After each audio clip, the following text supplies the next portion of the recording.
Hi guys, it's an interesting video on Wild Rift. So today we're back with a Tristana complete guide, or updated complete guide I should say. So hope you guys have been enjoying like the daily content for like the past like 5+ days so far. There have of course been a lot of changes in the meta with the patch 3.1 update, in particular ADCs as well. So today we're going to be covering Tristana, and just at the start of the video, hopefully you guys won't be able to notice it, but I actually do have a little bit of a sore throat, so if I don't sound as enthusiastic or upbeat, that would be why. I'm actually talking a little bit softer than usual, but probably you guys would notice because I would probably edit that in post-production. But yeah, so here we have Tristana, and Tristana, honestly, after playing her for a couple of matches in the new patch, I feel that she is very strong, but she has a very weak early game, and she has to sort of snowball in the early game to be very strong. Like if you can get like 2 to 3 kills in the early stages of the game, pretty much you're going to be a monster and just scale very well into the later stages of the game, and you can of course take down people really easily. Now of course I just did a commentary guide on Tristana like 2 days ago I believe, so you would see an example of it there already, but today we're going to take a look at another Tristana gameplay, as well as of course to cover her build, items and runes. Now of course for the part about the skills and leveling order, you can refer to my previous Tristana complete guide, which I will of course be linking in the description as well as in the cards above. So without further ado, let's jump straight into the Tristana build. So this is not actually Tristana's build. Where is Tristana's build? I don't believe I have Tristana's build over here, so we're gonna just do it on the fly. Alright, so there we go. That is Tristana's build. So obviously Stormraizer is the best ADC item at the moment. So Stormraizer will be our first item. Of course, gives you the attack damage, crit, attack speed, all stats that Tristana wants, and the slow and damage on the energize as well. So here I Nix for even more AD and crit, as well as more crit damage. Then for the boots, I normally go for Gluttonous Greaves because there isn't really any lifesteal in this build aside from your Hunter Vampirism, so I do think you kind of need the Gluttonous Greaves for that. And for your enchantment, I normally tend to go for Stasis because when you jump in, sometimes you don't get a reset and you can't jump out, so Stasis is very helpful in that. So generally I go for Stasis like 90% of the time. Of course QSS and Protobelt are options as well. So here we have Rapid Fire Cannon as our third item. Now of course this is interchangeable with other energized items, that being basically the Static Shiv.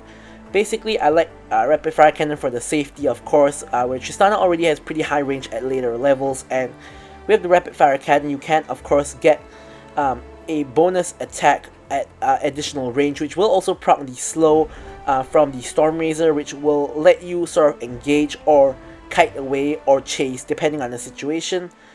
Then we go for the Maul Reminder of course for the penetration as well as the Grievous Wounds.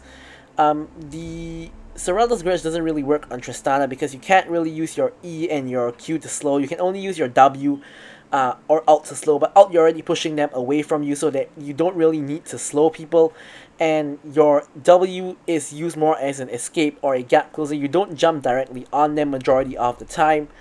And lastly, I like to go for GA. Now of course there always will be the debate of whether GA is necessary or not. For me, I feel like GA is necessary, especially for Tristana, who likes to jump into the fray. So sometimes you just jump in, don't get a reset, you get bursted, so you do need that GA to of course bring you back to life so that you can actually, you know, be useful and do something instead of just jumping in and dying like a fool. So I do think GA is very important, but if your GA is down or if you're not a GA kind of person, you do have two other options. Your first option of course is going Static Shiv, which will give you triple energized item with IE for 100% crit, or you could go for something like a Bloodthirster, which will give you 100% crit, but it gives you lifesteal instead, which is going to be really helpful for you, especially when you're at full build and you have a lot of damage. Every auto attack is going to heal you for a lot. So that is your two kind of main options you have for your last item if you don't go for GA, but of course I personally like to go for GA. And yeah, so of course for runes, you're always going to go for Conqueror. It's pretty much just the best rune, and if you can take it, you always do. A Hunter Vampirism for the lifesteal, of course. And the third one, it could be 100 Titan majority of the time to negate CC. You could go for bone plating as well if there is a lot of burst, or adaptive carapace even if you want a stronger laning phase.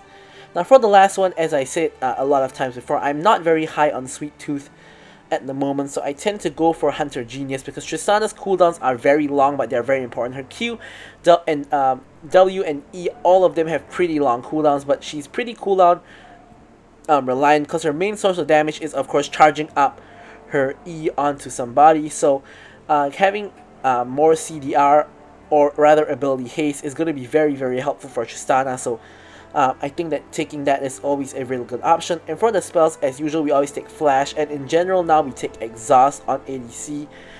If you don't need or don't want the Exhaust, you can go for Barrier instead. So now that we've covered the items, runes, and spells, now we can move on to the Tristana gameplay. Alright, so on we move to the gameplay. Now as usual, don't forget to like, comment, and subscribe. If you guys, of course enjoyed the video, and if you guys have any questions, put it down in the comments and I will of course be addressing those questions. So alright, here of course as you can see we are running Exhaust, we're not running Barrier. Now there are so many good Exhaust targets on the enemy team. We have Evelynn if she tries to go in, we have Lucian if he tries to go in, and we also have Rengar if he tries to go in. So 3 really good Exhaust targets. Generally the best Exhaust targets are the Assassins, the ADCs, or like fighters who can dive the backline. Something like a Riven or a Camille could be a pretty good Exhaust target as well. So here we reached the lane before Lucian and Thresh. We get like 2 free CS already because they pretty much weren't in the lane. Nice use of the Piercing Light by Lucian, and I get hooked by the Thresh immediately, but nothing too much comes of it. We're trading actually relatively well because Nami has been autoing the Thresh throughout the time that he was hooking me. So overall in the trade, considering Nami can heal me up and Thresh and Lucian don't really have heals, except for the actual heal spell which Thresh has already popped, we're overall winning the trade. Now into a Lucian and a Thresh as a Tristana. Not a very fun lane to play against because obviously Lucian is really strong in the early game, and Thresh can of course catch you out, and if that happens you will be in a little bit of trouble. But the good news in this matchup is that I have a Nami by my side who can of course number 1 heal me, and number 2 she can trade aggressively onto them with her ebb and flow to of course poke them out as well. So not the worst lane matchup in the world. So here as you guys can see, I have really low range and it's really hard for me to CS. The only sort of good news about this lane matchup, aside from Nami being on my team, is that Lucian has really low range as well. So if I was against something like a Jinx or a Xayah for example, this lane would be way harder because they could use like their Qs or their rockets respectively to of course put in the hurt on me. So in this case I can still hit majority on my CS because Lucian cannot do too much to stop me from getting the CS, except of course trying to harass me with his Piercing Light, which he has been trying to do, but with limited success. So here as you can see, I don't really care too much about harassing Lucian or Thresh because if I play overly aggressive, Lucian can full commit on me. Thresh can do the same with his Flay or even his hook if the situation calls for it.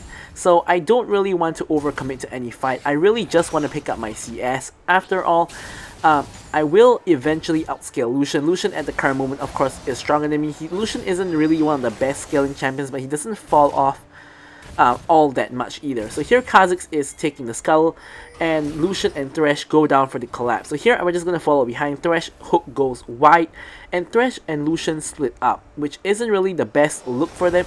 So it ends up being like a 4v2 for a moment, and now it's like a 4v2 again when Thresh shows up. So I get a kill there, get a reset, get the kill onto Thresh, get another reset, and hop my way over to find the Lucian. There he is. He's in a 1v1 versus the Kha'Zix, and here I pick up a triple. So just off that skull fight, I get a triple kill, and at this point in time, as I said, if you can get a hit on Tristana, she just becomes an insane monster. Like, it's basically like, you know, when you give a Vayne or a Jinx a couple of kills at the start of the game. They are late game hyper carries, much like Tristana, except of course Tristana is is very single target, much like Vayne. So the moment they gave me so many kills is just insane. As you can see, I have 3.5k gold at this point. I back and I pick up my Stormraizer. So they're really going to be in trouble now. So now the game has completely flipped on its head. By the game, I mean the lane has completely flipped on its head. Because now Lucian might think he is stronger than me, but now because of those 3 kills and Stormraizer, I'm actually stronger than him now. So I can actually 1v1 the Lucian, and I'm gonna employ a little bit of a tactic, which is to try to pretend that I'm weak. I'm acting like I don't actually want to trade with him, but in reality I do. Now there's a 3-man collapse on mid lane, 3-man collapse on mid lane where our mid laner dies.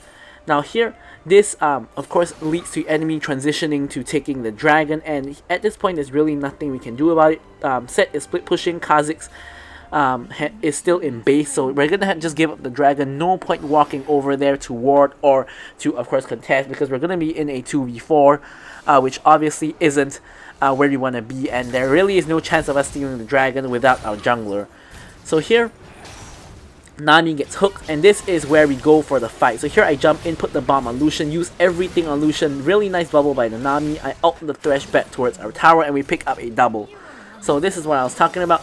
They think that they want to fight, but in reality they do not. Now likely is that after that horrendous 2v2, they wouldn't know that we are stronger than them already, so they likely won't be picking another fight with us. So that fight where we got a 2v2 kill was really crucial to, you know, get me even more ahead. So now I have 5 kills at this point in 5 minutes, which is a whopping amount of kills. We also managed to pick up the enemy turret. Now of course first turret already went down when Set took it as they were taking the dragon, so that isn't first turret, but we still get the turret and we get the double. So at this point in time we have 5.7k gold.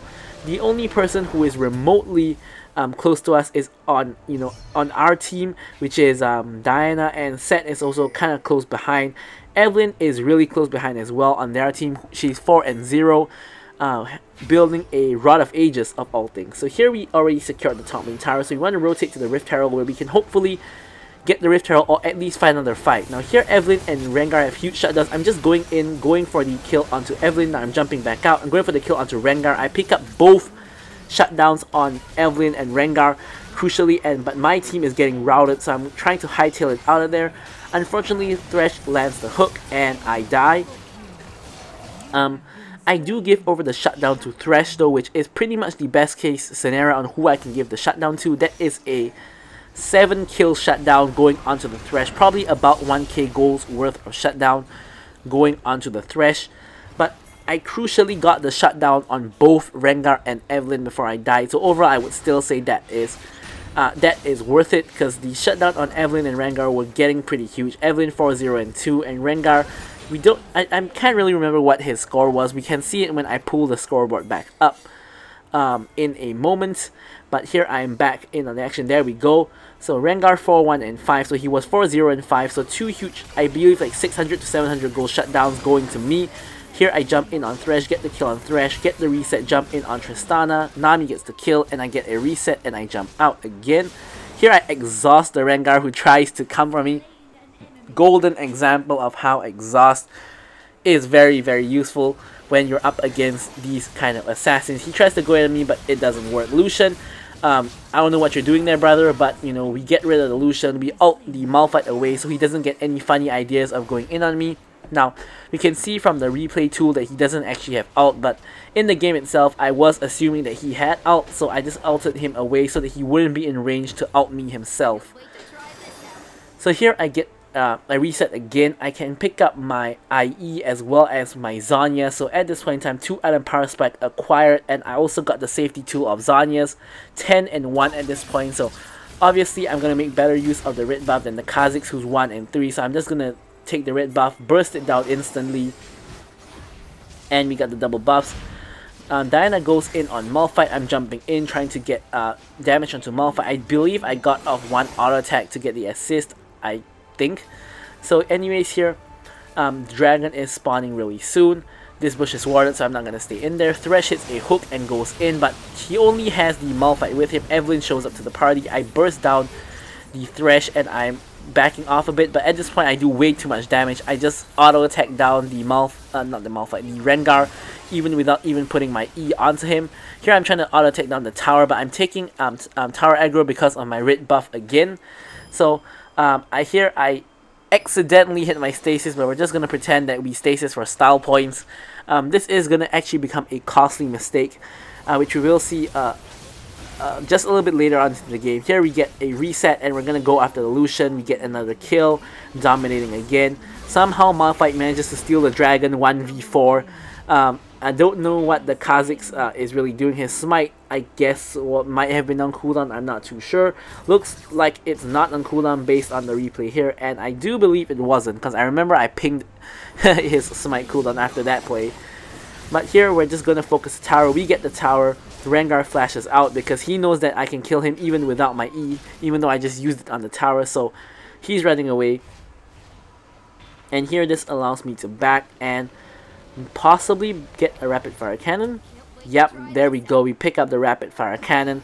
We have a whopping 11k gold, which is double like majority of the enemy team. Like the closest person on the enemy team is of course Rengar and Evelyn, who are at this point in time 4k gold behind. Now at this point in time I'm so ahead that pretty much unless I jump in 1v5, I should be able to kill anybody anybody on their team, probably even 1v2.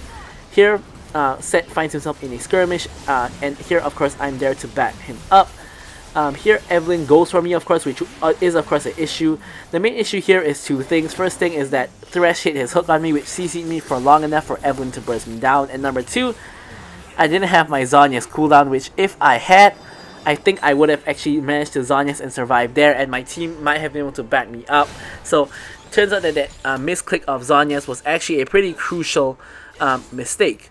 So that was a little bit unfortunate there. But you know, what can we really do about it? Not too much. I mean, it was a misclick after all. So yeah. So here Diana is going in. And we have actually just respawned, but obviously we want to keep an eye on the action. So here, sort of, just a mini ARAM is going down, but not really a full engage yet. So I'm going to take this time to detour and take my red buff. Kha'Zix spawns the Rift Trail in the middle of the jungle for some reason. And we're just, you know, we're pretty much winning by a ton at this point. If you guys can see, my team is 3k gold ahead. That 3k gold that they're ahead on is all on me. So even though I'm super duper fed, I can't really fool around, because if the enemy team kills me, basically they will be like about even strength or probably even stronger than my team. So we can't really mess around, because you know, we are the main carrier of our team. My team is messing around though, so I'm gonna try to hit over to see what I can do. I get the reset of the Diana kill, and I jump over, flash to kill the Rengar, and there we go. So turns out the rest of the team gave up the Herald as well to sort of come over to the fight. Here I'm just auto-attacking the Thresh to see what I can do. Baiting the Thresh because this time I got my Zhonya's up. So he overcommits onto me and he dies. So we get another quick and easy kill there. Technically not really that free because I had to blow the Zhonya's, but you know, it's all good. Here the Rift Herald actually despawns 5 seconds after we show up, which is a little bit unfortunate. So we are going to instead just clear the mid wave. Evelyn puts her charm on me. Although I do think I can 1v1 the Evelyn, I don't want to really put that to the test in this case. So I'm just going to hop over under the tower and head back to pick up the Executioner's Calling and the Last Whisper. Of course, building towards the Mauler Reminder. So Cloud Drake 30 seconds from spawning, Baron 24 seconds from spawning. So both major objectives are coming up really soon. So here we're just going to get the mid lane priority. Always important when you are going for objectives. Kha'Zix leaps in to chase the Malphite. I was actually thinking of not following him, but I realized he's going to run into the entire rest of the enemy team when the objectives are going to spawn. So I want to be there to back up my team. Now instead here I'm going to jump in, burst down the Lucian, jumping into the tower, bursting on the Evelyn, and using my reset to hop back out. But of course I tanked like 2 tower shots there, so I'm pretty low. I do want to back and just, you know, hit home. We do have 4 kills already, so my team should be able to easily secure the Cloud Dragon without me. Now the only thing that could go wrong is if Rengar like ults in and Smite steals it, which as we all know from just now where Malphite stole it, Kha'Zix is not really a good smiter at all, so I am a bit worried about that. But I don't want to just die to the Rengar instead. So I do back, and my team does manage to actually pick up the Cloud Dragon. So everything goes according to plan in this case. Now headed back to mid to of course clear mid and push down mid. In the meantime, Kha'Zix is taking the enemy red buff, which is of course a really good idea when we're ahead, to of course take all the farm in the enemy jungle.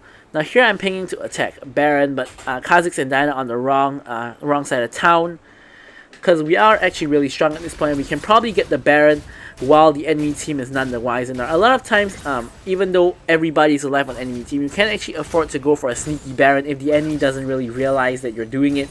A lot of times, they are just too busy clearing the waves and all to even realize you're doing the Baron. It happens to me a lot also, like I'm on the receiving end a lot as well. So here we're gonna see what goes down. It's another ARAM in the mid lane. I'm jumping in, of course, and I'm trying to auto attack down the Rengar to try to get the kill on Rengar. I do manage to get the kill off the pop. I get the reset, and I'm going in. I actually exhaust the wrong person. I actually exhaust the Malphite instead of who was it I was trying to exhaust? I think the Lucian, or Evelyn. I mean, I was trying to exhaust the Evelyn, but I exhausted the Rengar by accident. Sometimes exhaust a little bit difficult to aim, so we do get the tier 2 mid, and we're going for the tier 3 mid. Lucian uses the culling to try to clear out the wave, but it's not really enough. So here we pick up the tower, and Lucian, you can't stay there. I kill him in 3 auto attacks. Like, Tristana is simply that strong when she is fed. So yeah, you really can't mess with Tristana when she's fed. She'll kill you in 3 auto attacks, especially with the Stormraizers slow. Like, you can't really run away from her that easily anymore. So we do actually manage to pick up a pretty easy kill onto the Lucian there, who thought he was safe under his Nexus but really wasn't. So here I'm pinging for Baron again. This time Lucian is dead and the enemy team is very far behind because of me. We have a 10k goal lead at this point in time, and I have a 7k goal lead over the Rengar and Thresh, who are the people who have the most goal on the enemy team, Evelyn as well. So I have 7k goal lead over their most goal. So again, the 10k goal lead is majority on me, so I still cannot be fooling around. But here we're just going to auto attack the Baron and just pretty much just burst down the Baron. There we go, we got the Baron. We're jumping in, trying to go for the chase. Malphite comes in with his ult, but it doesn't actually do any damage since he's a tank. He's going for a tanky build. So here I'm jumping in, I'm going for the Lucian in the backline. I eat quite a bit of the culling, but I still managed to actually catch up to him eventually and do manage to finish off that kill. Here I'm jumping in, chasing for the Thresh and Evelyn. I do manage to actually eventually pick up the Thresh before we finish up the game. So from this example and from the commentary guide a couple of days ago, you can see how insane Tristana really is. And yeah, that's pretty much it for this video. So I'll leave you guys with the stats as usual. Thank you guys so much for watching, and goodbye.